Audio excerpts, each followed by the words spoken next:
Senate will come to order. The chaplain will lead the Senate in prayer.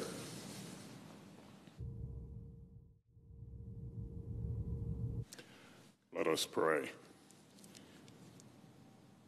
Eternal God Almighty, may our lawmakers take refuge in the shelter of your wisdom and providence. Remind them that you are the potter and they are the clay. As they trust you to make the vessel you desire, fill their hearts with a willingness to know and do your will. Lord, give them the wisdom to trust you, to open doors that no one can shut, and close doors that no one can open. Do for them more than they can ask or imagine. In all they do, may they live for your glory. We pray in your sacred name. Amen. Please join me in reciting the Pledge of Allegiance. I pledge allegiance to the flag of the United States of America and to the republic for which it stands, one nation, under God, indivisible, with liberty and justice for all.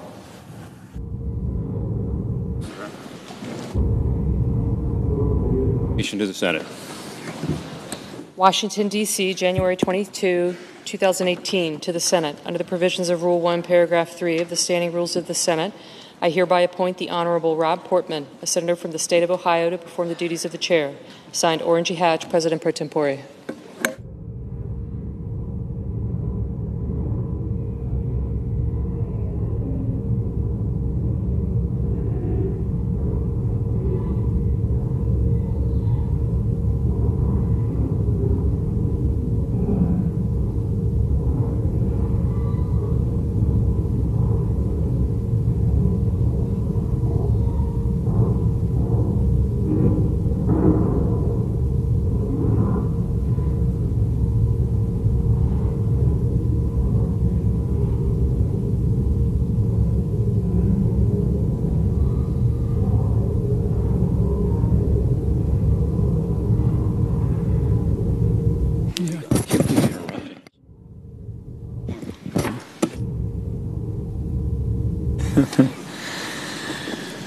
Under the previous order, the leadership time is reserved.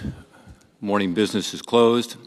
Under the previous order, the Senate will resume consideration of the House message to accompany H.R. 195, which the clerk will report.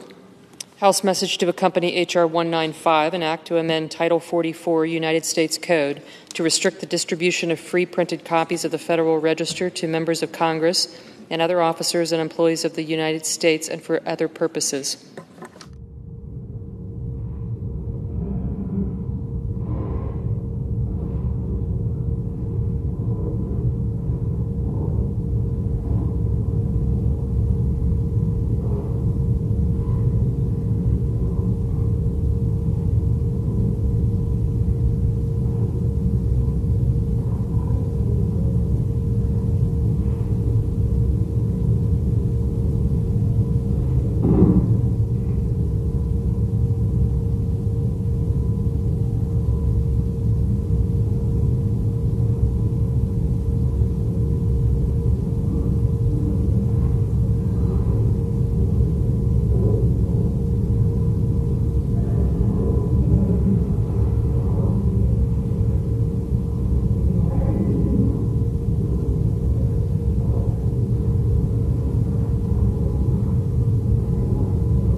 Mr. President, Majority Leader.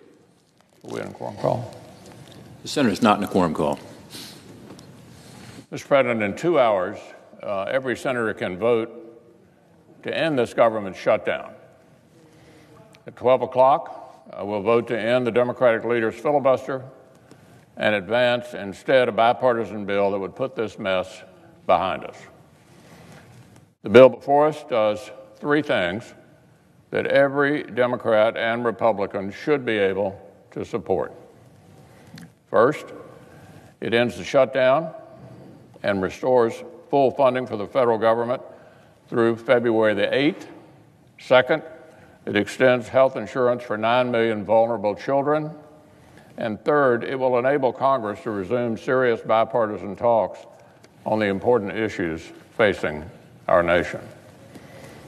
I respect the passion that many of my friends in this chamber, Democrat and Republican alike, bring to the major issue before the Senate, all of these issues. Each of us brings our own views and personal perspectives to discussions of immigration policy or health care reform or details of government spending. But we should not let the political feuds or policy disagreements obscure the simple fact that every member of this body cares deeply about the challenges facing our country. All of us want to make life better for the American people. Bearing this in mind, I hope and intend that we can reach bipartisan solutions on issues such as military spending, immigration, and border security, and disaster relief before the February 8th deadline. But yesterday evening, I restated my position that these negotiations can't last forever. Should these issues not be resolved by the time the funding bill before us expires on February 8th, so long as the government remains open, it would be my intention to take up legislation here in the Senate that would address DACA, border security, and related issues, as well as disaster relief, defense funding, health care, and other important matters. Let me be clear. This immigration debate will have a level playing field at the outset and an amendment process that is fair to all sides. This immigration debate will have a level playing field at the outset and an amendment process that's fair to all sides. And it would be my strong preference for the Senate to consider a proposal that can actually be signed into law. A bipartisan, bicameral group is already negotiating, and I look forward to completion of its work. But it's abundantly clear that the Senate cannot make progress on any of these crucial matters until the government is reopened. We need to move forward. And the very first step, is ending the shutdown.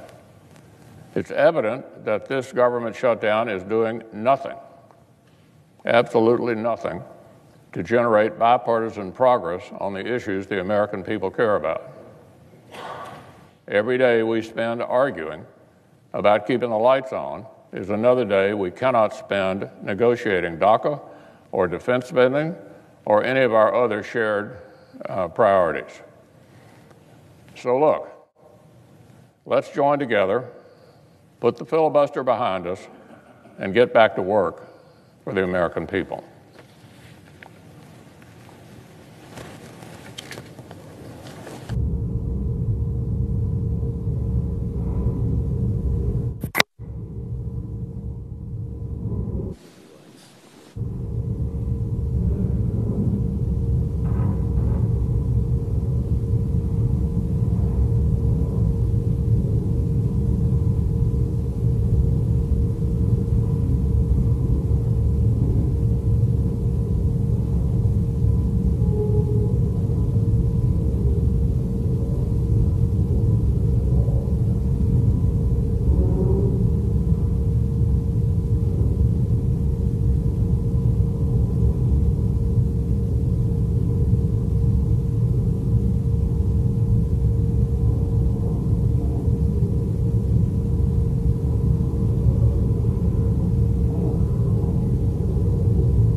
Mr. President.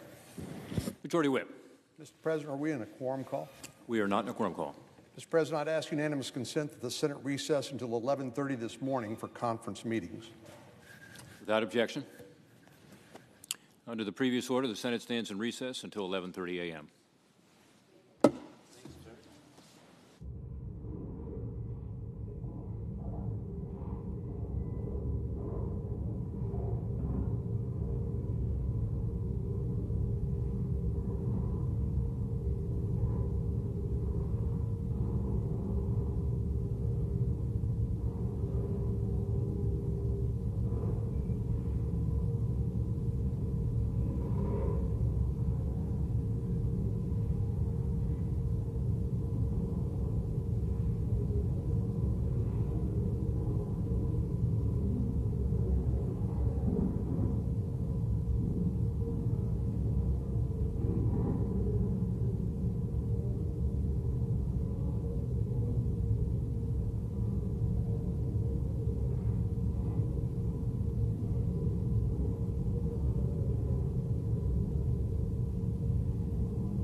What this means. We're here today to advance bipartisan immigration reform that serves the needs of the American families, workers, and taxpayers.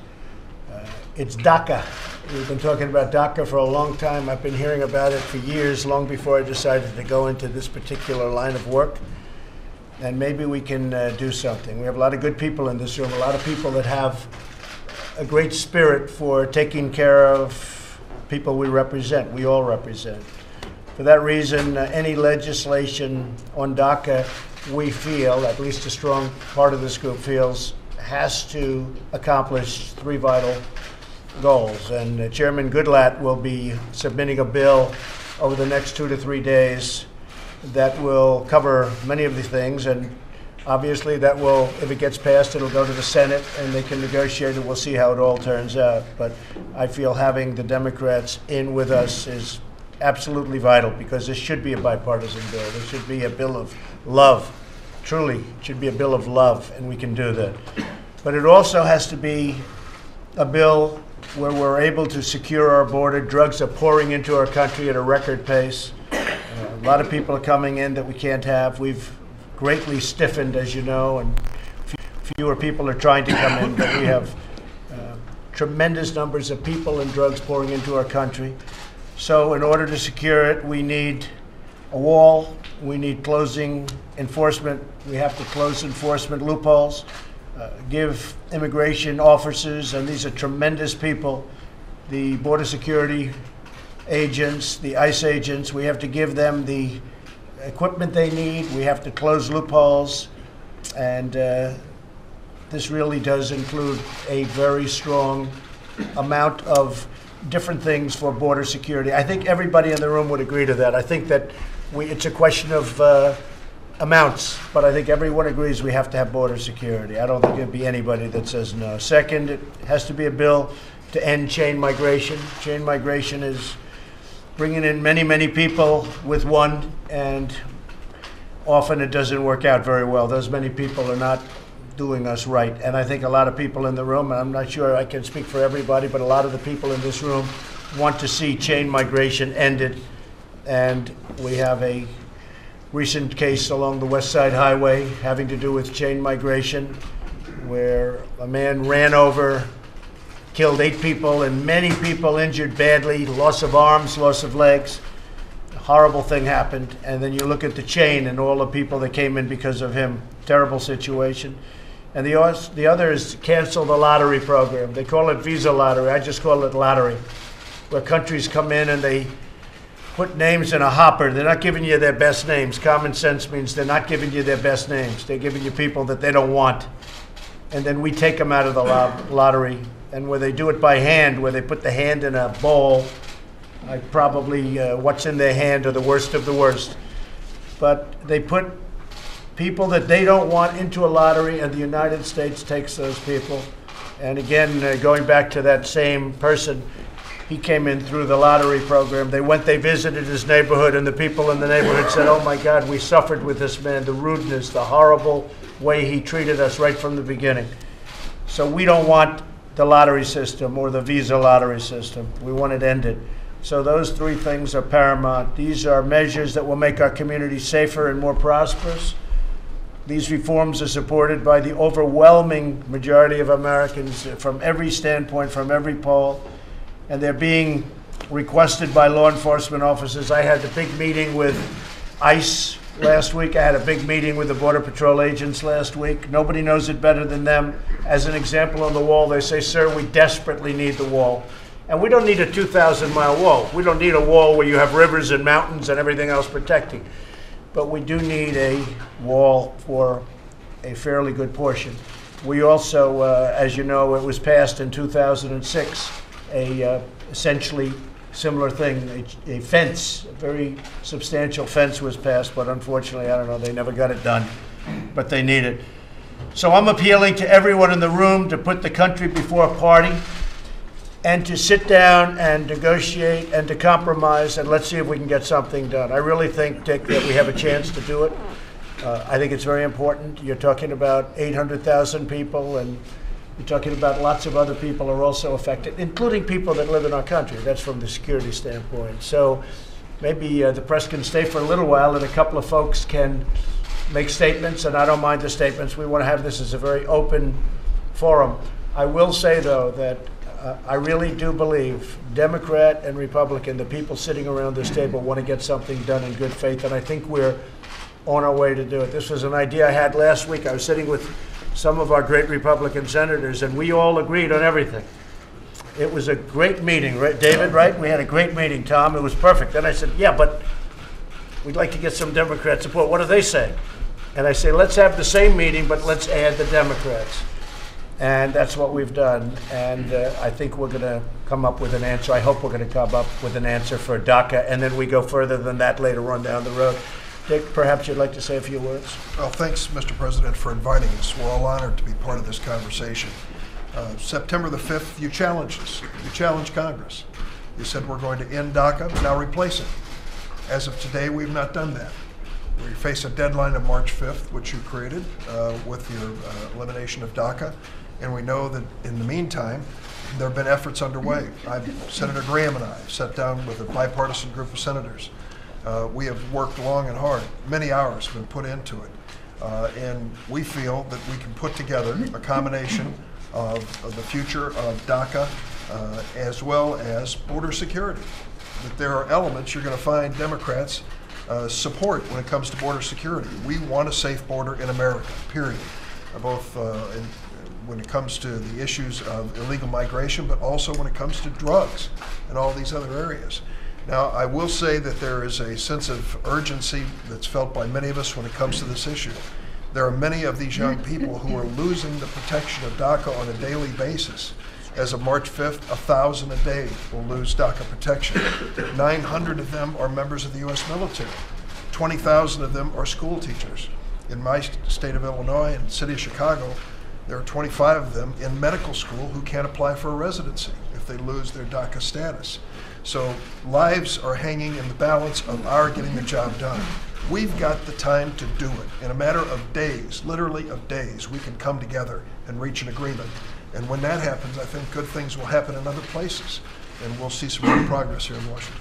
I agree with that, Dick. I very much agree with that. Tom, would you like to say something? Tom Cotton. Thank you for inviting us all here. I'm glad to be here with Democrats and with House members as well. I think on this issue, there's a lack of trust, and has been for many years. Lack of trust between Republicans and Democrats, a lack of trust among Republicans, most fundamentally a lack of trust between the American people and our elected leaders on not delivering a solution for many, many years about some of these problems. And I hope that this meeting can be the beginning of building trust between our parties, between the chambers, because I know for a fact all the Republicans around the table are committed to finding a solution, and I believe all the Democrats are as well. So I think this is a good first step in building the trust we need for a good bill, Mr. President, that will achieve the objectives that you stated, providing legal protection for the DACA population while also securing our border and ending chain migration and diversity lottery. Thank you for the invitation. Thank you. Mr. President, thank you very much for having us down here. I agree with Tom Cotton that the American public are very frustrated with us. One of the reasons they're frustrated with us because we continue to couple things on which we have large agreement with things on which we do not agree. This is a perfect example of that. 86% of the American people in the most recent poll are for ensuring, as you have said, not providing for DACA protected kids to go to a place that they don't know, they didn't grow up in, and it's not their home. They're Americans. They don't have a piece of paper that says they're Americans, but they're Americans. And it seems to me, Mr. President, if we're going to move ahead in a constructive way, that we take that on which we agree, pass it. The American public will be pleased with all of us if we do that. Just as in September, you recall, we did the extension of a CR. No drama. We were all for it. Four leaders met. We came to an agreement, and we passed that CR. In my view, we can pass the protection in the. What I understand your position is procedurally it was not done correctly. You then, as Dick has said, challenged us. Pass it correctly. If it's put on the floor, Mr. President, I believe it will have the overwhelming majority in both the House, and Senator Graham thinks it will have a substantial majority in the United States Senate as well. That, I think, is the first step, Tom, to creating some degree of confidence. Democrats are for security at the borders. I want to state that emphatically. There is not a Democrat that is not for having secure borders. There are obviously differences, however, Mr. President, on how you affect that. You just indicated that yourself. And you indicated this would be a first step, and then we continue to talk, as we're talking today, about how we best secure the border. There are differences of opinion within your party and within our party. So I would urge that we move forward on protecting the DACA protected individuals. Young people, young adults, as you pointed out in one of your statements, who are productive parts of our community, that we protect them and get that done. And then, because I think everybody around the table, as you pointed out, is for security, and then the issue is going to be how do we best affect that border security. So I would urge us to move, as Senator Durbin has urged us to move, on the DACA students. As a matter of fact, the Speaker, I think today, but maybe yesterday, said we need to solve the DACA issue and we need to solve it in a way that is permanent, not temporary. And I agree with him on that issue. And interestingly, when you say that, President Obama, when he signed the executive order, actually said he doesn't have the right to do this. And so you do have to go through Congress, and you do have to make it permanent. Whether he does, whether he doesn't, let's assume he doesn't. He said it. And that was a temporary stopgap. I don't think we want that. I think we want to have a permanent solution to this. And I think everybody in this room feels that way and very strongly. What happened, Mr. President, I think, is that the Senate passed a comprehensive immigration bill, as you know. We did not consider it in the House, so we didn't reach those issues.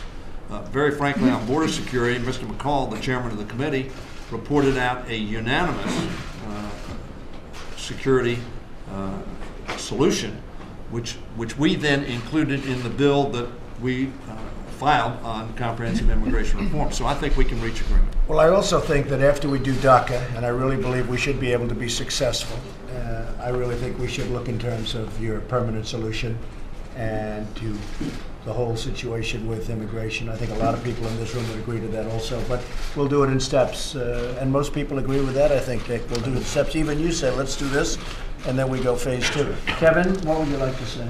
Well, first, I want to thank you for bringing everybody together. You got the Senate, you got the House, you got both parties. And I like the exchange of ideas. And I think everybody has a point here. The one thing I don't want to have happen here is what I saw in the past. There were former bills that were passed on border security years ago that never got finished. There are immigration bills passed that were right back at the table with the same problem. Let's make a commitment to each one, and most importantly to the American people, that when we get done and come to an agreement, that we're not back at this problem 3-4 years ago.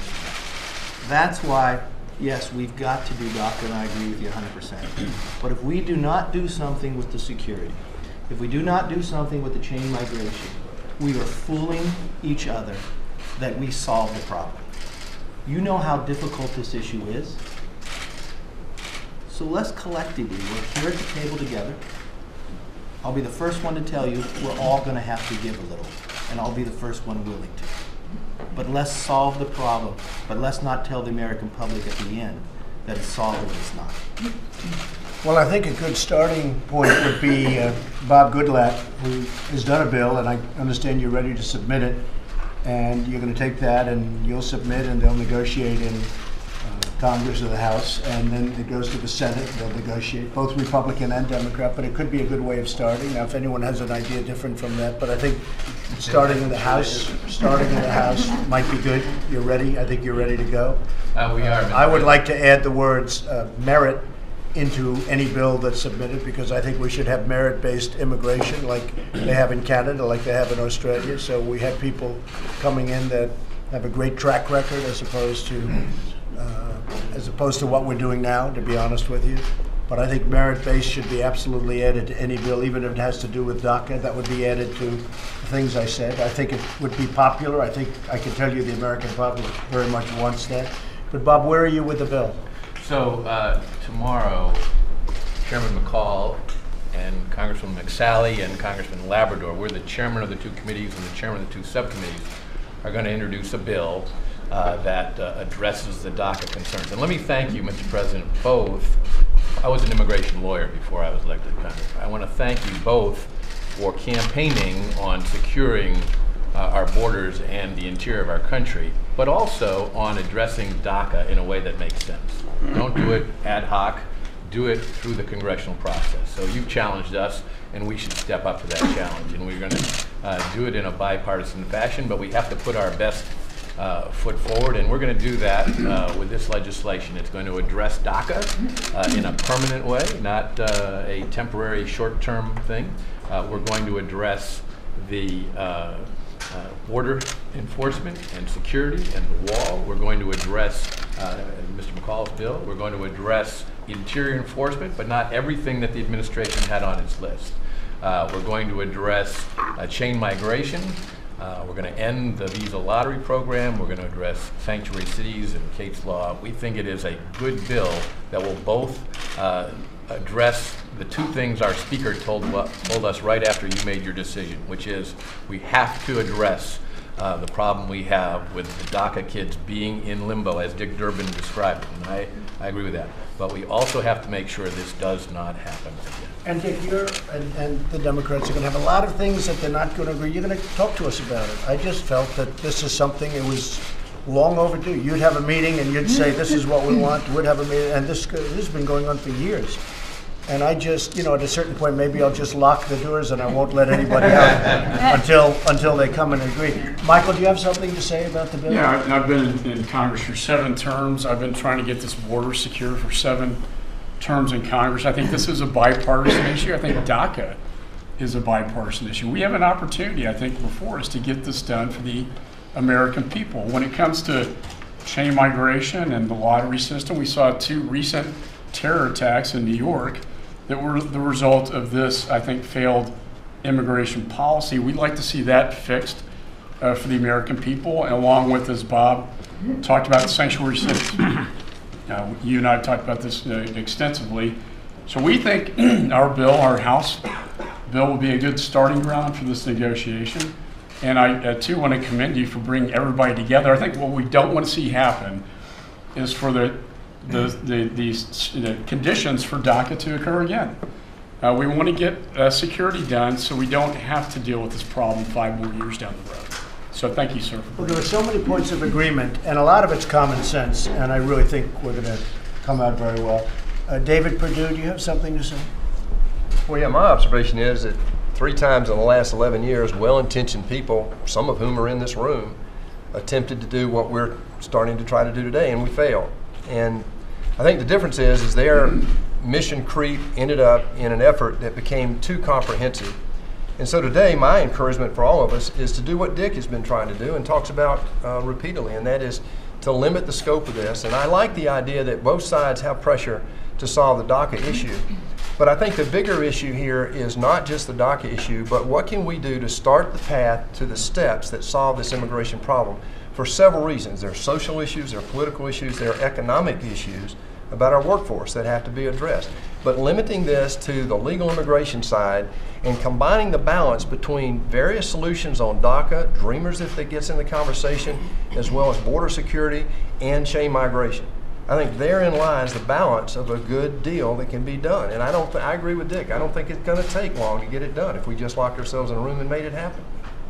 I think you're right. I think it can be done very quickly. Would anybody have anything to say prior to the press leaving?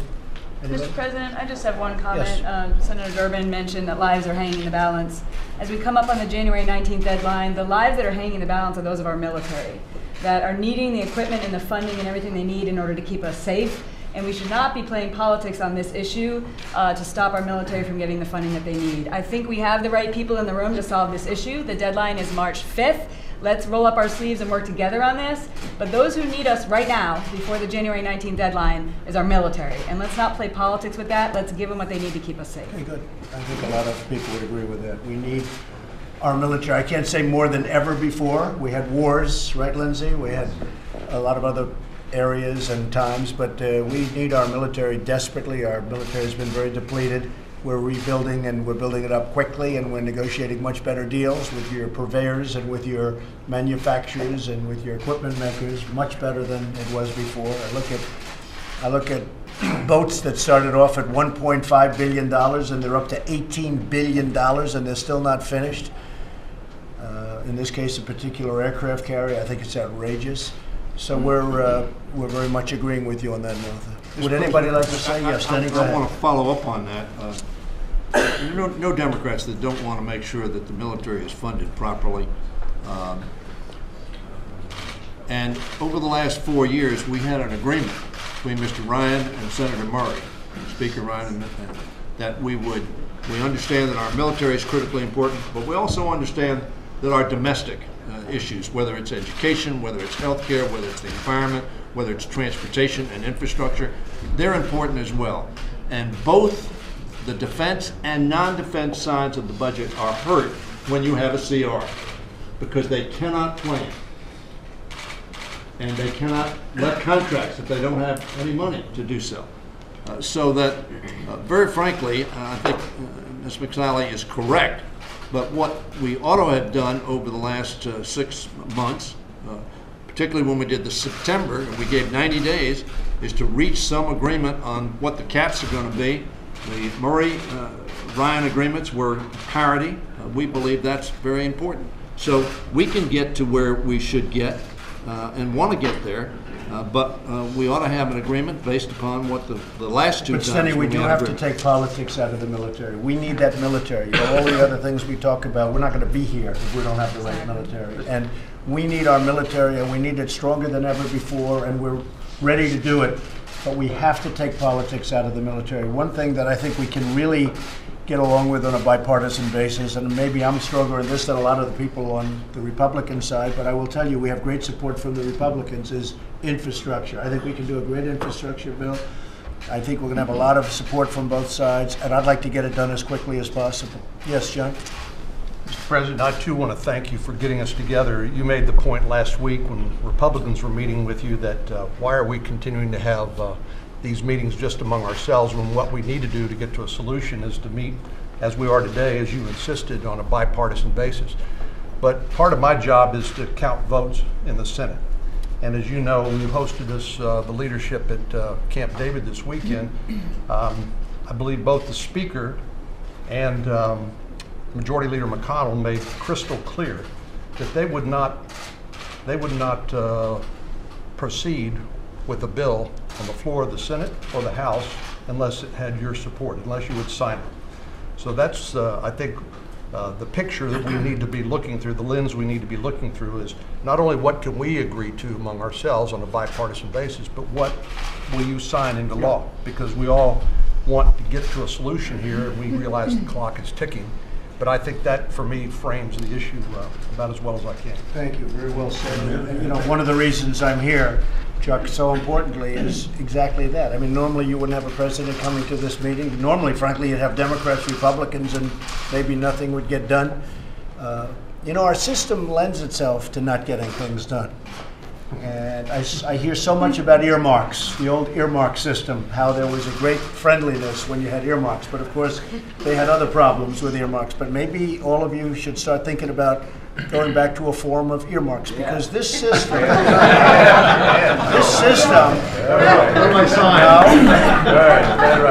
well, you should do it, and I'm there with you, because this system really lends itself to not getting along. It lends itself to hostility and anger, and they hate the Republicans and they hate the Democrats. And you know, in the old days of earmarks, you can say what you want about certain presidents and others, where they all talk about they went out to dinner at night and they all got along and they passed bills. That was an earmark system. And maybe we should think about it, and we have to put better controls because it got a little bit out of hand, but maybe that brings people together. Because our system right now, the way it's set up, will never bring people together. Now, I think we're going to get this done, DACA. I hope we're going to get infrastructure done in the same way. But I think you should look at a form of earmarks. I see Lindsay nodding very happily. Yes. But a lot of the pros are saying that if you want to get along and if you want to get this country really rolling again, you have to look at a different form, because this is obviously out of control. The levels of hatred, and I'm not talking about Trump, I'm talking you go back throughout the 8 years of Obama and you go before that, the animosity and the hatred between Republicans and Democrats. I mean, I remember when I used to go out in Washington and I'd see Democrats having dinner with Republicans and they were best friends and everybody got along. You don't see that too much anymore, in all due respect. You really don't see that. When was the last time you took a Republican out there? Why did you guys go out and have dinner?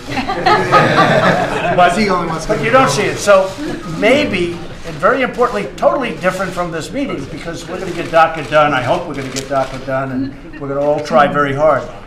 But maybe you should start bringing back a concept of earmarks. It's going to bring you together. You're going to do it honestly. You're going to get rid of the problems that the other system had, and it did have some problems. But one thing it did is it brought everyone together. And this country has to be brought together. Okay? Thank you. Yes, Lindsay? Well, at 6:40, I'm going to go to Menendez's office, and he's taking me to dinner. Wow. And he's buying. Sounds like fun. And he didn't know that, but he's buying. We're going to war control up on the top. Bob's buying.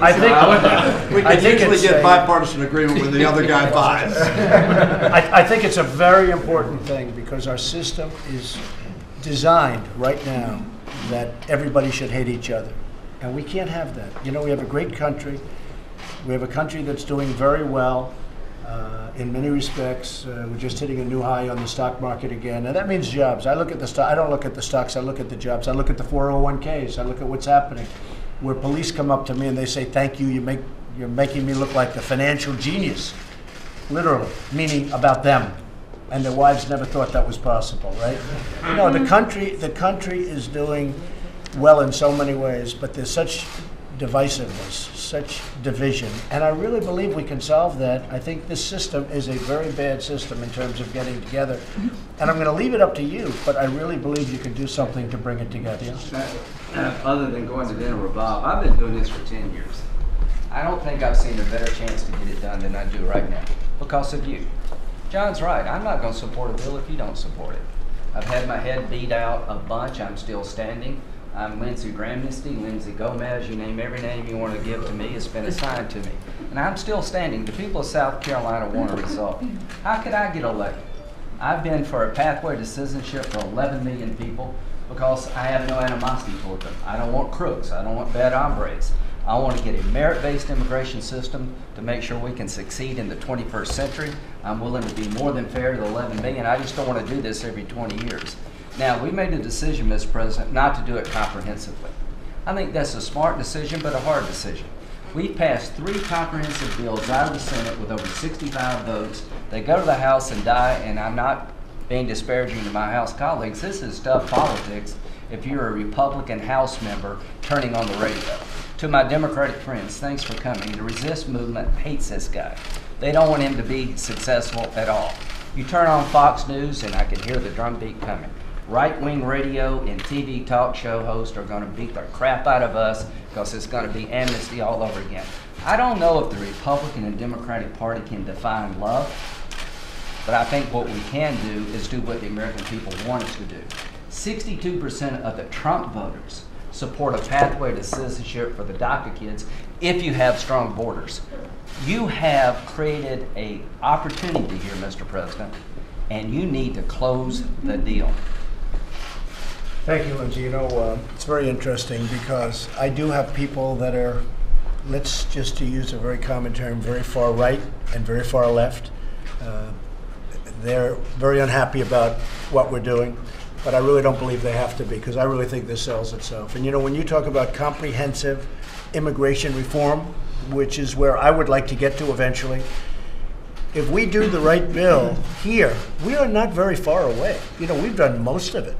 If you want to know the truth, Dick, if we do this properly, DACA, you're not so far away from comprehensive immigration reform. And if you want to take it that further step, I'll take the heat. I don't care. I don't care. I'll take all the heat you want to give me. And I'll take the heat off both the Democrats and the Republicans. My whole life has been heat. I like heat in a certain way. But I will. I mean, you are somewhat more traditional politicians than me. 2.5 years ago, I was never thinking in terms of politics. Now I'm a politician. You people have been doing it, many of you, all your lives. I'll take all the heat you want. But you are not that far away from comprehensive immigration reform. And if you wanted to go that final step, I think you should do it. And if you want to study earmarks to bring us all together so we all get together and do something, I think you should study it. Chuck, did you have something to say? I'd like to talk about the reality of the whole situation and take off from what Cornyn and Graham have said of the necessity of you working with us, and you're doing that by having this meeting and other meetings as well. But we've always talked in the United States Senate about the necessity of getting 60 votes, and that's pretty darn tough.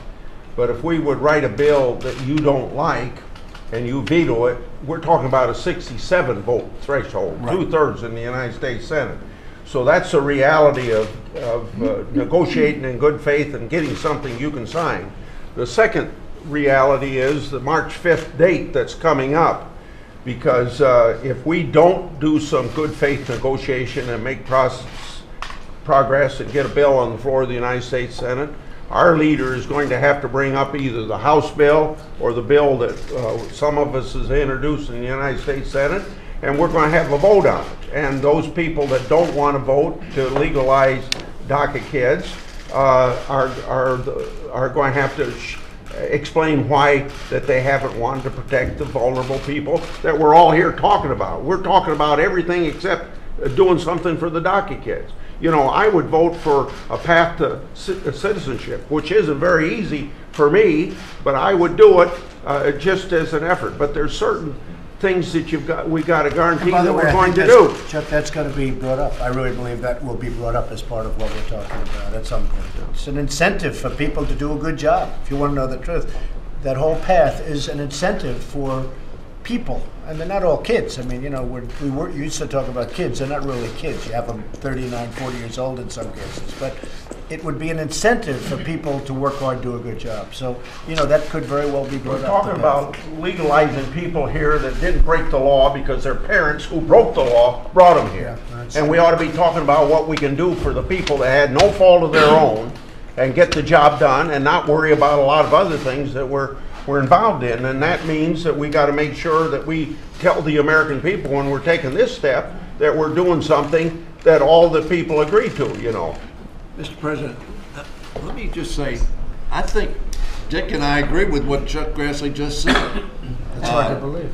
When was the last time that happened? We need to take care of these DACA kids, and we all agree on that. 86% of the American public agrees on that. With all due respect, Bob and Mike and Lindsay, there are some things that you're proposing that are going to be very controversial and will be an impediment to agreement. But you're going to negotiate those things. You're going to sit down. You're going to say, "Listen, we can't agree here. We'll give you half of that. You're going to negotiate those President, things." Comprehensive means comprehensive. No, we're not talking about comprehensive. Now we're talking about. No, we are talking about comprehensive. If you want to go there, it's okay because you're not that far away. Mr. President, many of the things that are mentioned ought to be a part of the negotiations regarding comprehensive immigration reform. If you want to take it a step further, you may. I'm going to have to rely on you. I think what you said. You may complicate it, and you may delay DACA somewhat. I don't want to do that. You said at the outset we need to phase this. I think the first phase is what Chuck and Steny and I have mentioned, others as well. We have a deadline looming and a lot of lives hanging. We can agree on some very fundamental and important things together on border security, on chain, on the future of diversity visas.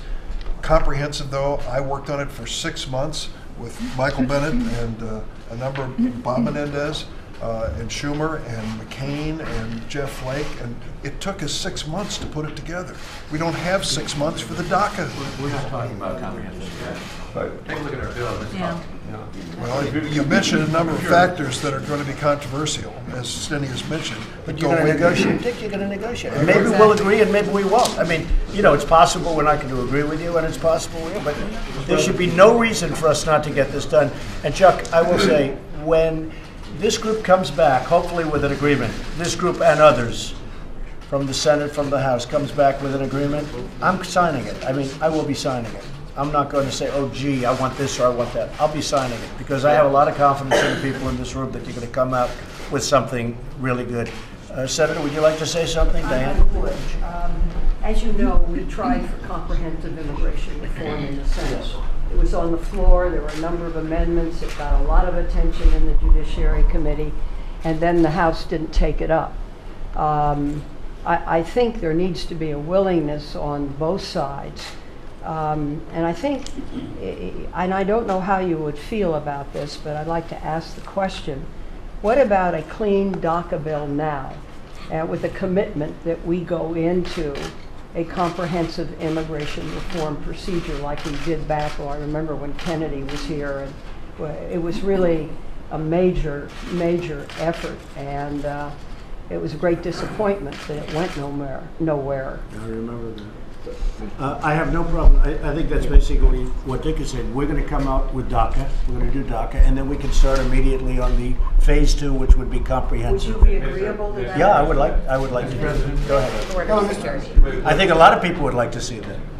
But I think we have to do DACA. Mr. President, to be clear, though, I think what Senator Feinstein's asking here, when we talk about just DACA, we don't want to be back here 2 years later. You have to have security, as the Secretary would tell you. But I think that's what she's saying. I think she's saying something different.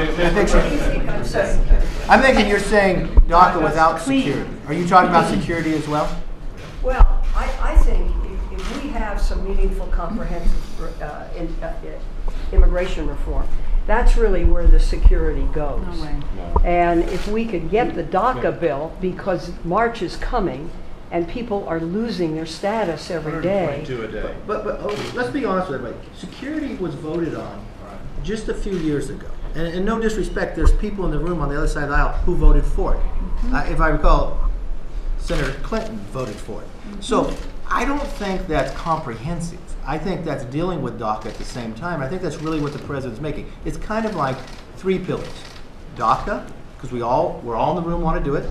Border security, so we're not back out here, and chain migration. It's just 3 items, and then everything else that's comprehensive is kind of moved to the side. So I believe when the president talks about DACA, and a lottery. And I think you should add merit. I mean, if you can, add merit-based. No, I don't think, I don't know, who's going to argue with merit-based? Who can argue with merit-based? Diane, go ahead. What incentive there will there be to Do you really do think that comprehensive there after can be you do that? agreement on all of that quickly Diane, go ahead. to get DACA passed in time? I wanted to ask Mr. McCarthy a Kevin. question. Oh, yes, I'm sorry. Do you really think there can be agreement on those 3 difficult subjects you raised in time to get DACA passed and effective? So Yes, because you have heard from Leader McConnell and Speaker Ryan, who said they will put the bill onto the floor if the president agrees to it. And us getting to the room, I haven't seen us be this close and having this discussion in quite a few years, of the last 4 years. So I think, yes, we can make this happen. We all know it. We've done it before. You and I spent a long time. We did probably one of the most difficult things to do in California, water. And I believe we can get there, and we can just keep working each day on this. I think what we're all saying is we'll do DACA, and we can certainly start comprehensive immigration reform the following afternoon, okay? We'll take an hour off and then we'll start. But I do believe that, because once we get DACA done, if it's done properly with, security and everything else, if it's done properly, we have taken a big chunk of comprehensive out of the negotiation, and I don't think it's going to be that complicated. Yes. We have to be very clear, though. Go ahead. In my opinion, we'll be right back here, either 5 years, 30 years, whatever. But the chain migration is so insidious. It is the fundamental flaw in the immigration policy of the United States. If any conversation about DACA is being held without that consideration, I agree with border security as well, but any conversation about that is not going to go anywhere in the United States Senate. And if we think we're going to divide one side versus the other, that's just not going to happen on this issue. David, I think chain migration has taken a very big hit over the last 6 months.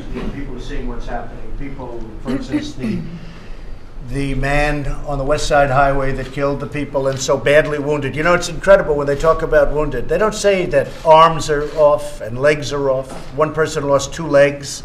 Nobody talks about it. They said 8 died, but they don't talk about the 12 people that have no legs, no arms, and all of the things. So I'm talking about everybody. I really believe that when you talk about the subject that we're all mentioning right now, I think they had, how many people came in? 22 to 24 people came in through him. There's a killer. There's a guy who ran over many people, 8 died. 10 to 12 are really badly injured. So I really think that a lot of people are going to agree with us now on that subject. I really don't see there's a big... 70% of Americans want the immigration policy to be the family, the nuclear family, and the worker. 70%. David, chain migration, though, has taken a very big hit in the last year with what's happening. I mean, you're looking at these killers, whether you like or not. We're looking at these killers, and then you see 18 people came in, 22 people came in, 30 people came in with this one person that just killed a lot of people. I really don't believe there are a lot of Democrats that are going to be supporting chain migration anymore. Should we have the Homeland Security Secretary? If you don't mind, just on a couple things on border security. I just want to try to make sure we're all linking. The reason that border security is so important to have as part of this discussion is that it doesn't solve the problem if we can apprehend people, but we can't remove them. So we need the wall system, which is some physical infrastructure, as the president described, personnel and technology, but we have to close those legal loopholes, because the effect of that is this incredible pull up from Central America that just continues to exacerbate the problem. So border security has to be part of this, or we will be here again in 3, 4, 5 years. Again, maybe unfortunately sooner. The other point I would just make is the president asked DHS, he asked the men and women of DHS, what do you need to do your job? Congress, the American people have entrusted to you the security of our country. What is it that you need? The list that we have provided is what we need to do our mission that you asked us to do. It's not less than, it's not more than, it is what we need to close those loopholes to be able to protect our country. So I would just encourage everyone, much more eloquently than I can, described all the reasons why we all, I think, here are committed to helping the DACA population. But to truly solve the problem, it's got to be in conjunction with border security. Jeff? I would just echo what has been said by some here. For those of us who have been through comprehensive reform, that was 6-7 months of every night negotiating, staff on weekends, and a lot of the things we're talking about on border security and some of the interior things have trade-offs, and we made those during that process. I don't see how we get there before March 5th. That's okay. So I think that's why we're making a phase 2. We do a phase 1, which is DACA and security, and we do phase 2, which is comprehensive immigration. And I think we should go right to it. I really do. We do one, and we then do the other. But we go right to it. Yes. Mr. President, I think it's important to thank you for your flexibility and your leadership. And so I think what all of us have to do is have the same willingness to have a little bit of flexibility to get this issue done. And obviously I want to do a lot more than DACA. But the urgent thing now, for obvious reasons, are these young men and women who we have to deal with first and foremost. And to Steni's point, there are 2 issues which we keep hearing that everybody agrees to. That is dealing with these individuals in a permanent, real solution, and border security. So I don't see why we shouldn't be able to do that. And I'm hoping that that would then lead us to Senator Cotton's point of there's a lot of lack of trust. If we can get real border security and deal with these individuals, we can get that done, then I think, my gosh, it all opens up to do a lot more things in the future for the American people. Mr. President, I just want to reemphasize what Secretary Nielsen said. It is so important that you understand when you talk about border security, if you apprehend somebody at the border, but then you cannot send them back outside the United States, even though they're unlawfully present in the United States, you have not solved this problem, because they're then released into the interior of the country and the problem persists. And that sends a message back to wherever they've come from. I agree, hey, Bob. come do and it. You know what? We're going to negotiate that out. Absolutely. I agree, and I think a lot of people agree on both sides. Henry? Thank you, Mr. President. And I agree with my good friend Mario in the sense that if we focus on DACA and border security, I think we can address this. Issues of chain migration or the other issues, I think that should be looked at the second phase. But again, I said this with all due respect to both Democrats, Republicans, but being from the border, I always get a kick out of people that go down, spend a few hours there. They think they know the border better than Cornyn or Martha, some of us there, because we've lived there all our life. Let me explain this. For example, if you look at the latest DEA, if you're worried about drugs, look at the latest DEA report. More drugs come through the ports of entry than in between ports. But we're not even talking about ports of entry, number one. Our bill does. But no, I'm just saying ports, let's finish this. And some of us have been working this longer than some of the folks. Number one, if you look at the 11 or 12 million undocumented aliens, which is the second phase, 40% of them came through visa overstay. So you can put the most beautiful wall out there, it's not going to stop them there, because they'll either come by plane, boat, or vehicle itself. That's in our bill too. Yeah, and I know. So the other thing that we got to look at, the wall itself, Mr. President, if you talk to your Border Patrol chief or the former Border Patrol chiefs, I've asked them, how much time does the wall buy you? They'll say a couple minutes or a few seconds. And this is our own Border Patrol chiefs that have said that. It's not mine. But mine has made not the clear ones the I wall spoke works. to. Not the ones I spoke to. They say without the wall, right, we cannot have border security. Okay, yeah. let me show and you. all you have to do is ask Israel. Look what happened with them. Right. Henry, without the wall, you can't have all right, Homeland Appropriations, your chief was there and the former chiefs have all said that. Now, the other thing they is... didn't do a very good job. Well, if you look at... This is where the walls, Mr. President, if you look at where the walls are at right now, this is where the activity is, where the walls are at right now. We have massive miles of area where people are pouring through. Right. Now, one of the good things, because of our rhetoric or because of the perceived, my perceived attitude, fewer people are trying to come through. That's a great thing. Right. And that, therefore, I mean, our numbers have been fantastic, maybe for all the right reasons. But let me just finish my thought. I would ask you that we're playing, you saw the game last night. It was a good game last night. Very good game. We're playing defense on the 1 yard line, called the U.S. border. We spend over $18 billion a year on the border. If we think about playing defense on the 20-yard line, if you look at what Mexico has done, they stopped thousands of people on the southern border with Guatemala. We ought to be looking at working with them. We stopped them. We stopped them. You know why? Mexico told me, the president told me, everybody tells me, not as many people are coming through their southern border because they don't think they can get through our southern border, and therefore they don't come. That's what happened with Mexico. We did Mexico a tremendous favor. We actually put appropriations to help them with the southern border. The point is, I know, we always give everybody, every other nation gets money but ours. But finally, we're always looking for money, but we give the money to other nations. But finally, the last part of that we have to stop is, instead of playing defense on the 1 yard line, if you look, this is your material. We know where the stash houses are at. We know where the hotels are at. We know where they are across the river. And we're going why play defense on the 1 yard line? We're going after them like never before. Well, all I'm saying is, if we focus on DACA, we can work on the other things separately, on sensible border security, listen to the folks that are from the border. And you folks are going to have to, you're one voice.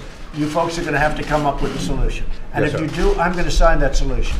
We have a lot of smart people in this room, really smart people. We have a lot of people that are good people, big hearts, they want to get it done. I think almost everybody, I can think of one or two I don't particularly like, but that's okay. No, I think everybody. Look, Henry, everybody wants a solution. I'm trying to figure that out. Everybody wants a solution. You want it, Henry, and I want it. Work with you. I think we have a great group of people to sit down and get this done. In fact, when the media leaves, which I think should be probably pretty soon, but I will tell you, I liked opening it up to the media because I think they see more than anything else that we're all very much on a similar page, not the same page. And Henry, I think we can really get something done. Yes, sir. So why don't we ask the media to leave? We appreciate you being here. Thank you for your Really to do what President platform without the wall? Is there any agreement without the wall? Yeah. No, you need it. John, you need the wall. I mean, it's wonderful. I'd love not to build the wall, but you need the wall. And I will tell you this, the ISOL officers and the Border Patrol agents, I had them just recently up, they say if you don't have the wall, you know, in certain areas, obviously, that aren't protected by nature, if you don't have the wall, you cannot have security. You just can't have it. It doesn't work. And part of the problem we have is walls and fences that we currently have are in very bad shape. They're broken. We have to get them fixed or rebuilt. But you know, you speak to the agents, and I spoke to all of them. I lived with them. They endorsed me for president, which they've never done before, the Border Patrol agents and ICE. They both endorsed Trump, and they never did that before. And I have a great relationship with them. They say, sir, without the wall, security doesn't work. We're all wasting time. Now, that doesn't mean 2,000 miles of wall, because you just don't need that because of nature, because of mountains and rivers and lots of other things. But we need a certain portion of that border to have the wall. If we don't have it, you can never have security. You can never stop that portion of drugs that comes through that area. Yes, it comes through planes and lots of other ways, and ships, but a lot of it comes through the southern border. You can never fix the situation without additional wall, and we have to fix existing wall that we already have. So you would not support what Senator Feinstein asked you, which would be a clean DACA bill that doesn't... No, I think a clean DACA bill to me is a DACA bill where we take care of the 800,000 people. They're actually not necessarily young people. Everyone talks about young. You know, they could be 40 years old, 41 years old, but they're also 16 years old. But I think, to me, a clean bill is a bill of DACA. We take care of them, and we also take care of security. That's very important. And I think the Democrats want security, too. I mean, we started off with Steny saying, we want security also. Everybody wants security. And then we can go to comprehensive later on, and maybe that is a longer subject and a bigger subject, and I think we can get that done, too. But we'll get it done at a later date. Yes, ma'am, go ahead.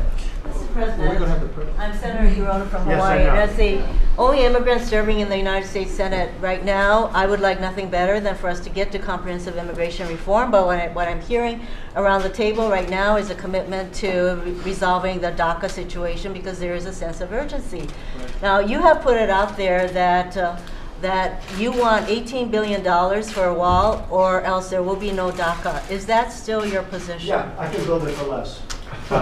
But you want that I must tell you, I'm looking at these prices. Somebody said $42 billion. This is like the aircraft carrier. It started off at $1.5 billion and it's now at $18 billion. No, we can do it for less. We can do a great job. We can do a great wall, but you need the wall. And I'm now getting involved. I like to build under budget. Okay, I like to go under budget ahead of schedule. There's no reason for 7 years. Also, I heard the other day. Please don't do that to me. 7 years to build a wall. We can build the wall in 1 year. Yes, sir. And we can build it for much less money than what they're talking about. And any excess funds, and we'll have a lot of, whether it's a Woolman rink or whether it's any, I build under budget and I build ahead of schedule. There is no reason to ever mention 7 years again, please. I heard that. I said, appropriators in the room. I said I wanted to come out with a major news conference, Tom, yesterday.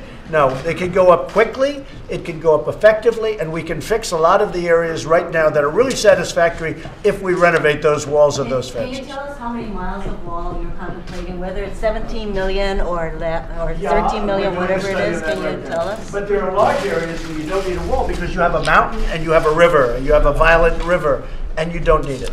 Okay? Senator, I'm happy to come visit you this week to walk you through this. I'm not the most politically astute person in the world, but it seems to me not much has actually changed here in terms of your positions at this particular No, I think meeting. it's Since changed. we're the I flies think my on the wall positions here. are going to be what the people in this room come up with. I am very much reliant on the people in this room. I know most of the people on both sides. I have a lot of respect for the people on both sides. And what I approve is going to be very much reliant on what the people in this room come to me with. I have great confidence in the people. If they come to me with things that I'm not in love with, I'm going to do it because I respect them.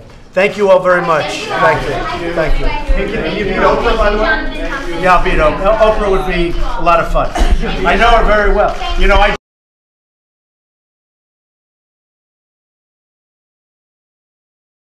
All right, folks. So the Senate has come back from recess. We'll be putting it up on your screen right now. So here we go. So the Senate is back from recess.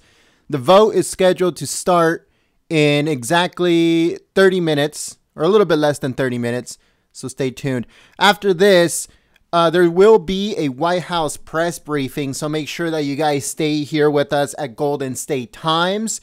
There will be a White House press briefing with Sarah Sanders. That comes right after this. So as soon as the vote happens and we get the results, we'll shut this down and we'll start the press briefing with Sarah Sanders. So make sure you guys are subscribed if you're new. You guys click the notification bell. That way you get a heads up when we go live for the press briefing coming later on today. Thank you very much.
Mr. President. Senator from Iowa.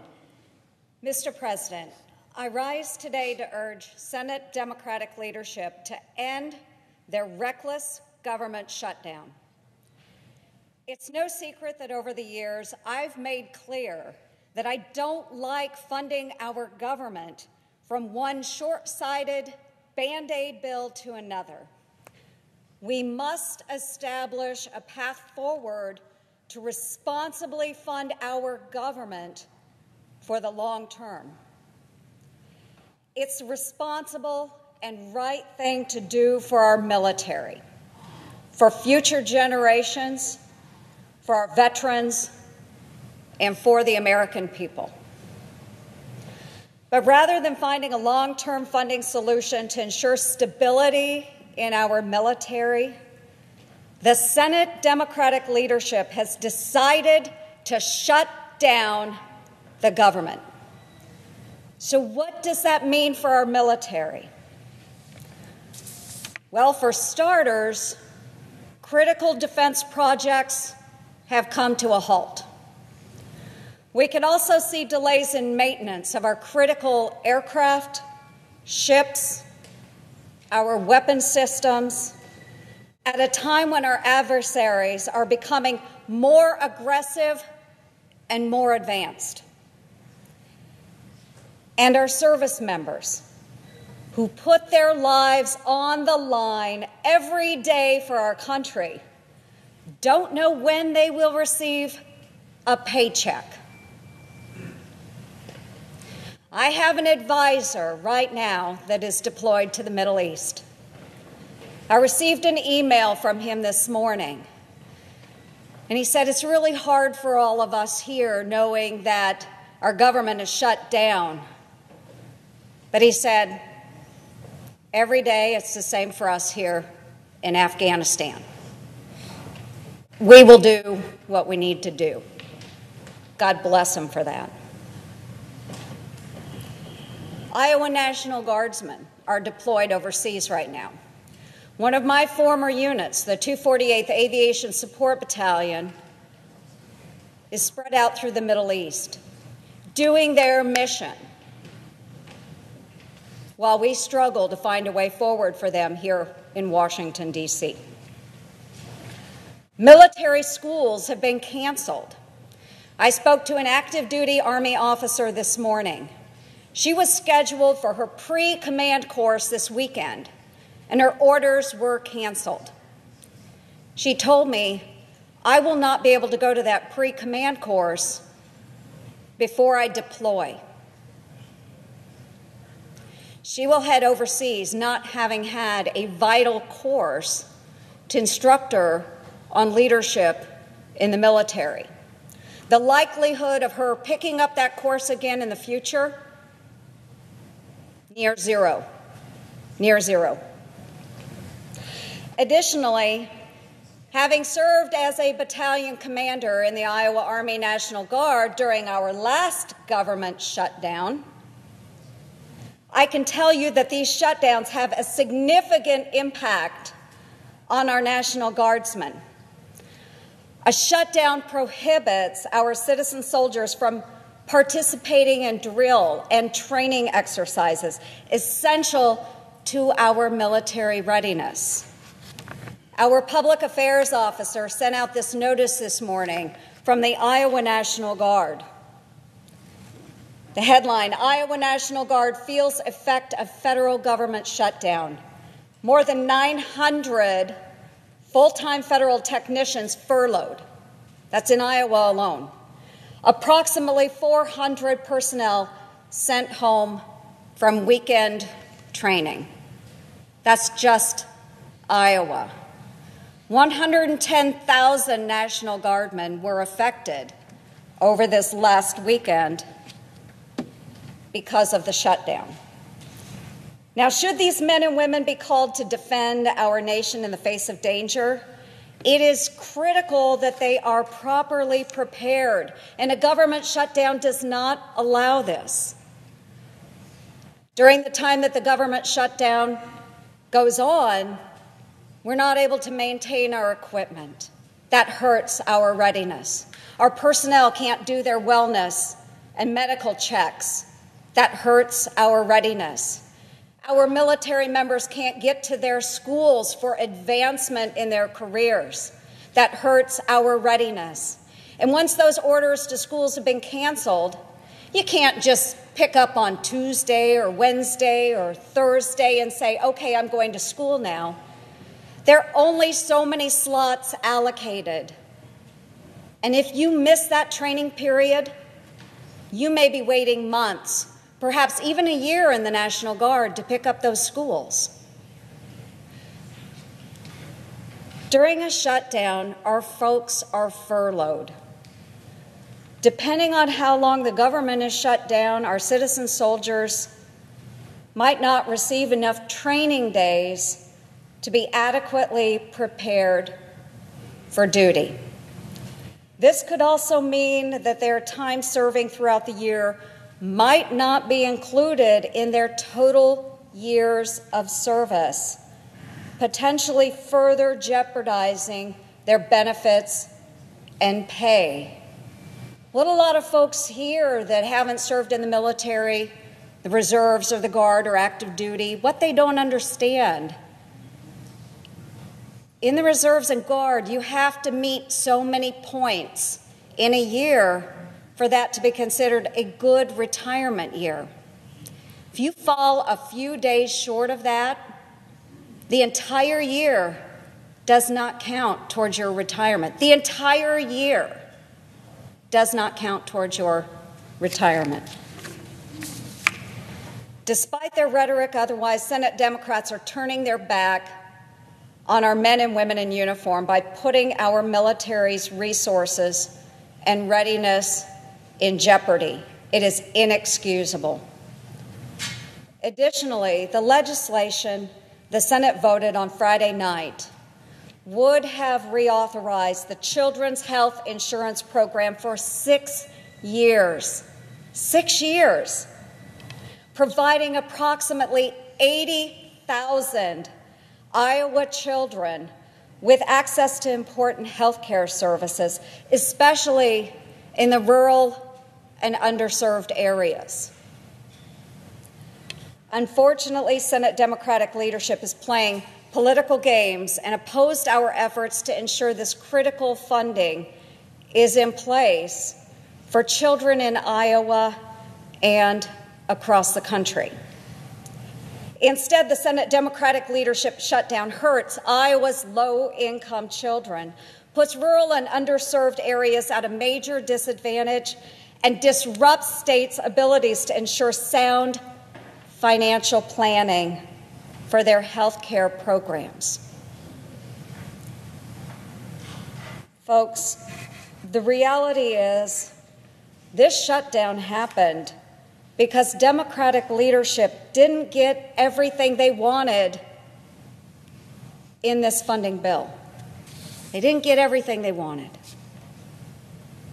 As a result, they decided to hold hostage our military's readiness, our children's health care, and our government. You see, the Senate Democrats who chose to play politics also set arbitrary deadlines regarding deferred action for childhood arrivals, also known as DACA. I, too, want to ensure that Congress finds a solution for DACA recipients. We have many, many recipients in Iowa. Many of my colleagues want to see resolution on this as well. America is a nation of immigrants, and our diversity truly is our strength. It's incredibly important that we find a fix for DACA recipients, as they are so important to the fabric of our communities and to our future. Many young undocumented children were brought here truly through no fault of their own. Congress has been and must continue to work together to identify and pursue a measured approach that addresses DACA recipients' unique situation and also respects the importance of our immigration laws, keeps our borders secure, and discourages future illegal immigration. There is still time to achieve a solution. There's still time. But holding the government hostage and stalling important discussions on DACA really is nonsensical. Some of my Democratic colleagues are starting to show a willingness to work through these issues and reopen the government. And I'm asking them to vote yes for funding our government so that we can move ahead. But the decision to remain shut down lies solely with the Democratic leadership here in the Senate. So today I'm calling on Senate Democratic leaders to put their reckless games aside and start working with us on a path forward to fund the government, ensure low-income children have access to health care, provide the resources our military needs, and find a solution for our DACA recipients. I'm asking my Senate colleagues, those that I have spoken with, both sides of the aisle, to join us in a yes vote today at noon or shortly thereafter so that we can find solutions. With that, Mr. President, I thank you and I yield the floor. I notice the absence of quorum. Clerk will call the roll. Mr. Alexander.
Mr. President.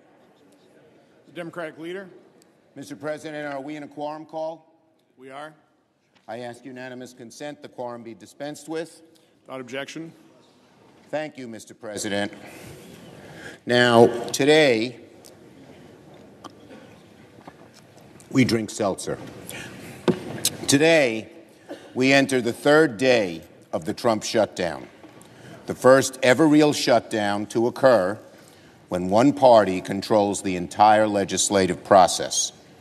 The Republican Party controls the House, the Senate, the presidency, and yet they were unable to keep the government open for the American people. Leader McConnell knows it takes 60 votes to win passage of a spending bill, and yet he moved forward with a last-minute extension that he knew lacked the votes. Both Democrats and Republicans voted against that bill.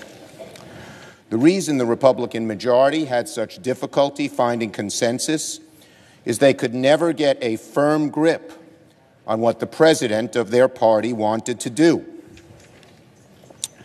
These days, you never know who to deal with when it comes to the Republicans. The Republican leaders told me to work out a deal with the White House. The White House said work it out with Republican leaders on the Hill. Separately, President Trump turned away from not one, but two bipartisan compromises. Each would have averted this shutdown. Each would have led to a deal on the budget and health care and disaster aid and things like opioids and veterans and pensions and on immigration. My recent offer to the president was a generous one. I put his signature campaign issue on the table in exchange for DACA, and still he turned away. President Trump's unwillingness to compromise caused the Trump shutdown and brought us to this moment. The facts are well known. Now I wish to update the Senate on where things stand after this weekend. Since our meeting in the Oval Office on Friday, the President and I have not spoken, and the White House refused to engage in negotiations over the weekend. The great deal-making President sat on the sidelines. Despite and because of this frustration, I've been having conversations with the Republican leader over the weekend about a path forward. After several discussions, offers, counteroffers, the Republican leader and I have come to an arrangement. We will vote today to reopen the government, to continue negotiating a global agreement, with the commitment that, if an agreement isn't reached by February the 8th, the Senate will immediately proceed to consideration of legislation dealing with DACA. The process will be neutral and fair to all sides. We expect that a bipartisan bill on DACA will receive fair consideration and an up or down vote on the floor. Now, it's a shame, Mr. President, that the American people and the Senate have had to endure such hand-wringing, finger-pointing stridency to secure a guarantee that we will finally move to address this urgent issue. It is something the majority could have avoided entirely, a concern the President could have obviated if he were only willing to take yes for an answer. While this procedure will not satisfy everyone on both sides, it's a way forward. I'm confident that we can get the 60 votes in the Senate for a DACA bill. And now there is a real pathway to get a bill on the floor and through the Senate. It is a good solution, and I will vote for it. I'm incredibly grateful to the bipartisan group that has come together in recent days to renew the immigration debate with a sense of urgency. There you are. I believe that this group has the potential to return the Senate to the kind of place it should be on the issue of immigration, a place for bipartisanship, a place for action, a place for achievement. The bipartisan group, in a very fine way, filled the glaring absence of the President in these talks.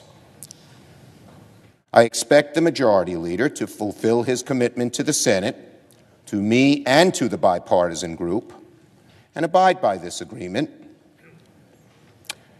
If he does not, of course, and I expect he will have breached the trust of not only the Democratic senators, but members of his own party as well.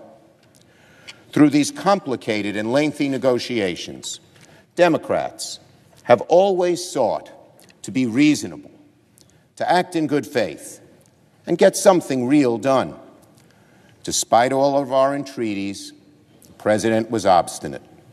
Despite bipartisan support for DACA, the Republican majority dithered. The Senate has muddled along for too long, content to delay action on our most pressing challenges until the very last moment. That ends today. The Republican majority now has 17 days to prevent the Dreamers from being deported. Mr. President, we have a way to address the fate of the Dreamers, starting right now, instead of waiting until March, with the minority and the moderate middle empowered to bring a bill to the floor instead of being held by the most strident anti-immigration voices in the Republican caucus. And we, on our side of the aisle, will continue to fight as strongly as we can for the Dreamers in the weeks ahead. I say to all Americans, urge your senators to vote yes on the bipartisan compromise when it comes forward. Write, tweet, email, phone, visit, do everything you can so we can finally pass this bill. In a few hours, the government will reopen. We have a lot to do. The issue of the Dreamers demands resolution. A budget must be written. Health care has to be addressed. Relief provided to disaster-stricken parts of our country. Pensions and opioids, veterans, child care, all have to be taken care of. The Trump shutdown will soon end, but the work must go on, and it will. Thank you, and I yield the floor. Go ahead, go. Mr. President. Majority Leader. I want to thank the Democratic leader for his comments and his indication that he intends to support the measure before us. I think if we've learned anything, during this process, it's that a strategy to shut down the government over the issue of illegal immigration is something the American people didn't understand and would not have understood in the future. So I'm glad we've gotten past that, and we have a chance now to get back to work. And therefore, Mr. President, I ask unanimous consent that the mandatory quorum call be waived. Is there objection? Without objection. The clerk will report the motion to invoke cloture. Cloture motion. We, the undersigned senators, in accordance with the provisions of Rule 22 of the Standing Rules of the Senate, do hereby move to bring to a close debate on the motion to concur with a further amendment in the House amendment to the Senate amendment to H.R. 195, signed by 17 senators. By unanimous consent, the mandatory quorum call has been waived. The question is it the sense of the Senate that debate on the motion to concur in the House amendment to the Senate amendment to H.R. 195 with a further amendment shall be brought to a close? The yeas and nays are mandatory under the rule. The clerk will call the roll. Mr. President, before we call the roll, I ask unanimous consent that the Democratic whip be allowed to address the chamber for 3 minutes with the gracious approval of the Majority Leader. Is there objection? Without objection. Mr. President, let me thank you very much and thank the Majority Leader for this opportunity. And let me thank my friend, my colleague, and our leader on the Democratic side for his passionate personal commitment to this issue involving the Dreamers and DACA. He has been by my side, and I've been inspired by his leadership from the start. And let me thank my colleagues. So many of you cast a vote that was very hard and very difficult because you believed, as I did, that the issue of immigration, the issue of the Dreamers, is the civil rights issue of our time. You stuck your necks out and said, I'm willing to go on record even if it's going to be hard to explain back home, and I will never forget that. The question now is how we move forward. What I have seen here on the floor of the Senate in the last few days is something we have not seen for years. Constructive, bipartisan conversations and dialogue on the floor, not just about this issue, which is obviously front and center, but about the future of this institution and what the Senate will be from this point forward. That to me has been encouraging because it says to me that we do have an opportunity to work together. My special thanks to Senator Susan Collins, my friend, and Senator Lisa Murkowski for joining with Jeff Flake and joining with Lindsey Graham and joining with Cory Gardner and others who've been working on this issue for so long to try to make a positive impact on this debate so that we can move forward. I cannot tell my colleagues how many have come up to me from the other side of the aisle and said, we're with you on this issue. We want to help you get this done. Each of them has a little different take on what that means, but I do believe them. And I do believe we have this opportunity to move together. Now comes the test, the real test, as to whether we can get this done, whether we can be the Senate again, whether we can return to a regular order on the floor and constructively have a debate. For some of you, it'll be the first time you've ever seen it. But believe me, it's worth the price of admission, all it took for you to come to the United States Senate. So now we have to stand together. My last word is this. We have gathered the largest bipartisan group of senators to ever commit to moving forward on the DREAM Act and immigration. We have a process. I want to thank Senator McConnell for explicitly saying today it will be a level playing field. It will be open to both sides. We will move to the issue, as you characterized it this morning, of DACA and immigration. Thank you for doing that. I believe that sets the stage for us to work together. For the first time in 5 years, we will have a debate on the floor of the Senate on the DREAM Act and immigration. To all the Dreamers who are watching today, don't give up. I know that your lives are hanging in the balance on what we do here on Capitol Hill and with the White House. 3 weeks from now, I hope to be joining you in celebrating the passage with you and your families and your communities of a measure which will strengthen America and give you an opportunity to be part of our future. Mr. President, I yield. The clerk will call the roll. Mr. Alexander. Aye. Ms. Baldwin. Mr. Barrasso. Mr. Bennett. Mr. Blumenthal.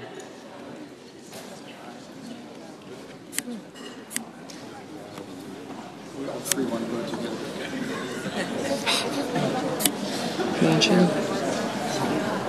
Ms. Collins. Lewis.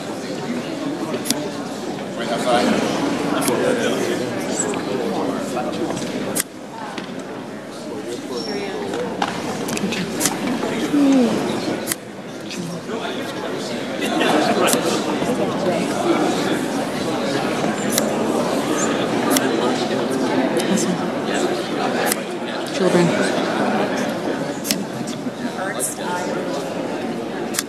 Thanks.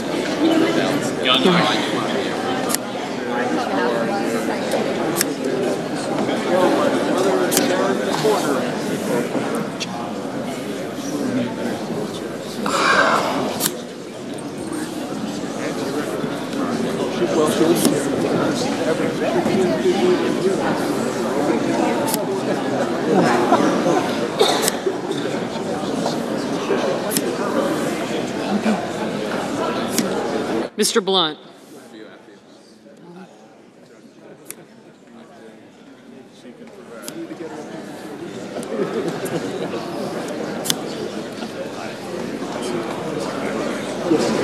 Mr. Cochran.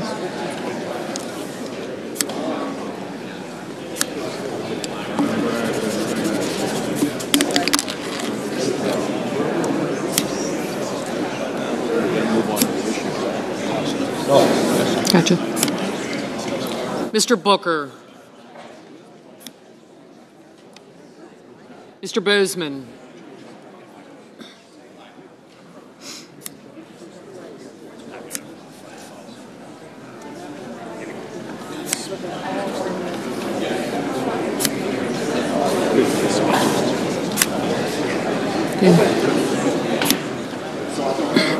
Mr. Brown.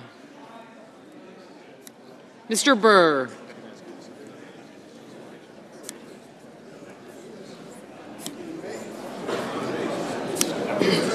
Ms. Cantwell.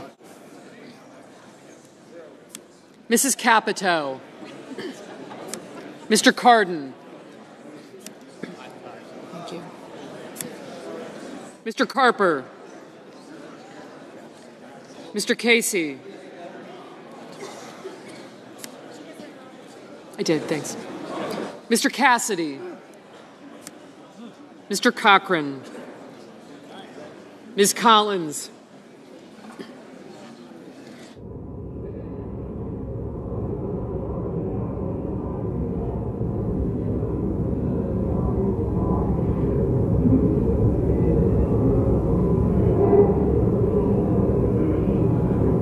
Mr. Coons. Mr. Corker. Test.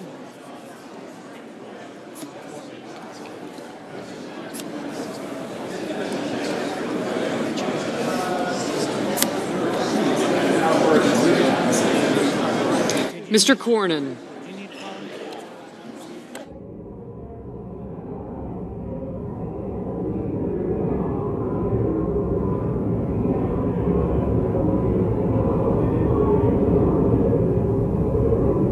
Ms. Cortez Masto.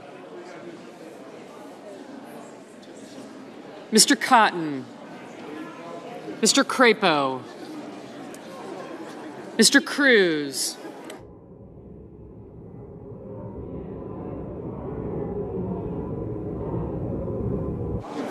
Mr. Daines. Mr. Donnelly. Ms. Duckworth. Mr. Durbin.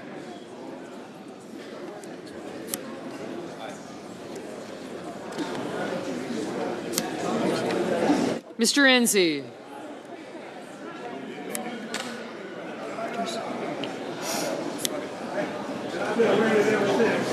Mrs. Ernst. Mrs. Feinstein. Mrs. Fisher. Mr. Flake. Mr. Gardner. Gotcha. Mrs. Gillibrand. Gotcha.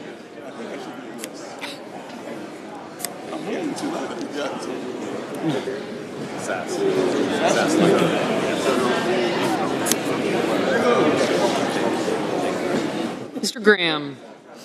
Mr. Grassley. Ms. Harris.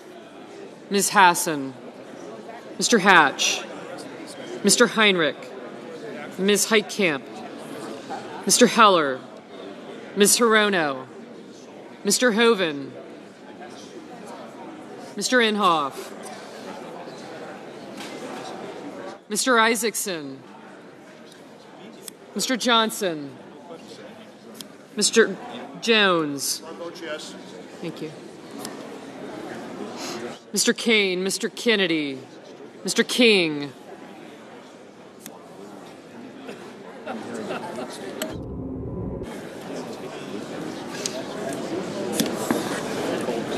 Ms. Klobuchar, Mr. Langford, Mr. Leahy,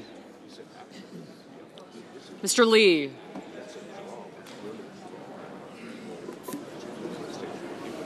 Mr. Manchin, Mr. Markey,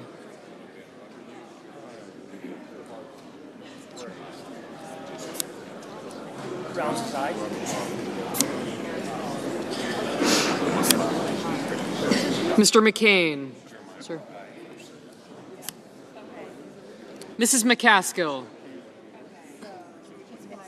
Mr. McConnell, Mr. Menendez, Mr. Merkley, Mr. Moran,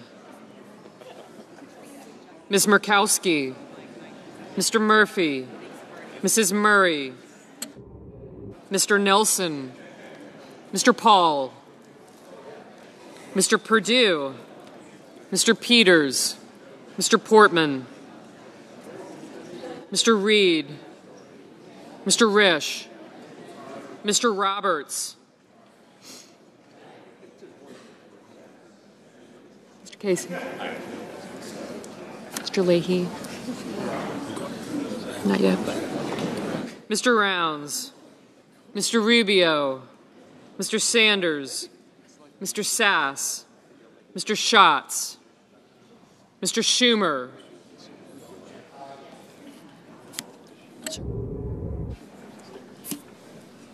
Mr. Scott, Mrs. Shaheen, Mr. Shelby, Ms. Smith,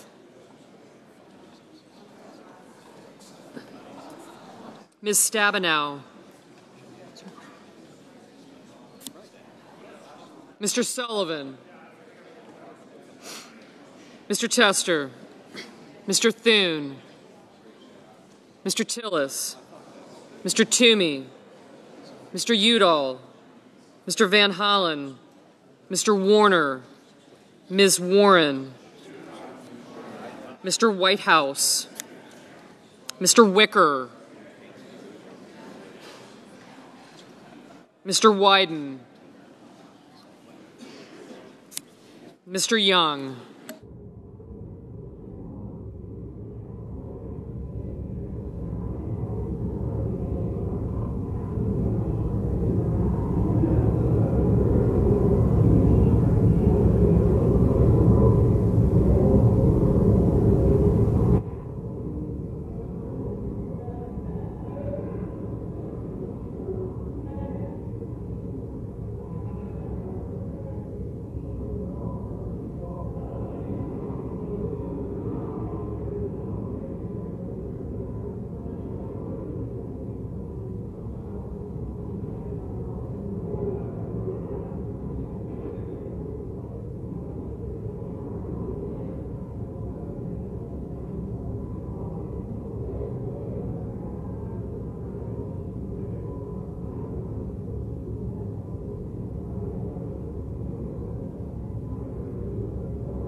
Senators voting in the affirmative: Alexander, Baldwin, Barrasso, Bennett, Blunt, Bozeman, Brown, Cantwell, Capito, Cardin, Carper, Casey, Cassidy, Cochran, Collins, Coons, Cornyn, Cotton, Crapo, Cruz, Daines, Donnelly, Durbin, Enzi, Ernst, Fisher, Flake, Gardner, Graham, Hassan, Hatch, Heinrich, Heitkamp, Heller, Inhofe, Isaacson, Johnson, Jones, Kane, Kennedy, King, Klobuchar, Lankford, Manchin, McCaskill, McConnell, Murkowski, Murray, Nelson,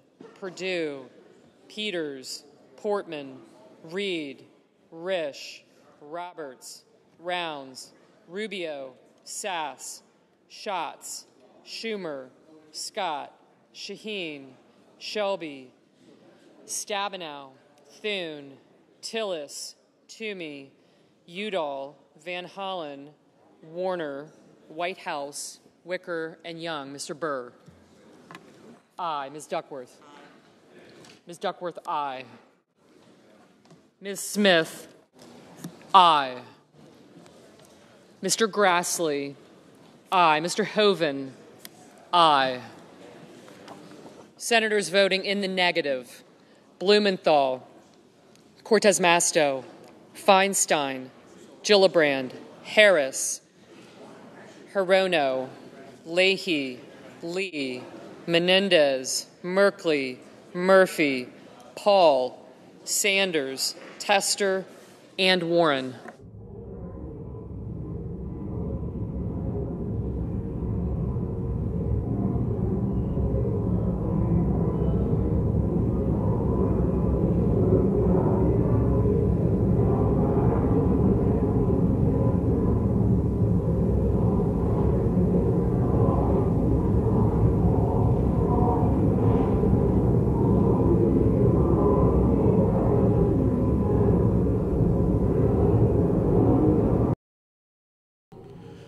All right, folks. So as you guys just witnessed, the government is now open, and they're going to start negotiating on DACA. They're hoping to get a vote on the floor by February the 8th.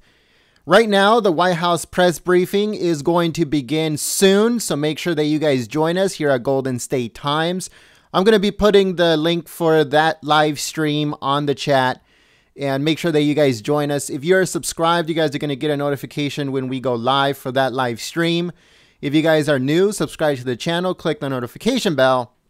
That way you get a heads up on when we go live in just a few minutes for the Sarah Sanders press briefing. It's going to be live from the White House, so make sure that you guys join us. No.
Mr. Markey, no.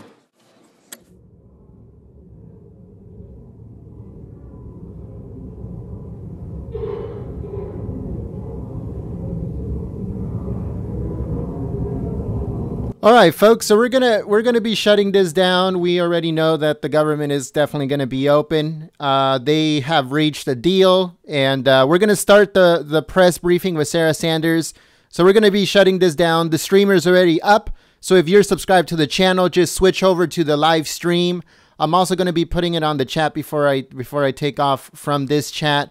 But we'll see you guys at the Sarah Sanders press briefing, which we already started streaming. So make sure you guys head over there and make sure that you guys give it a thumbs up. And thank you very much for joining us for this Senate session to reopen the government. Thank you.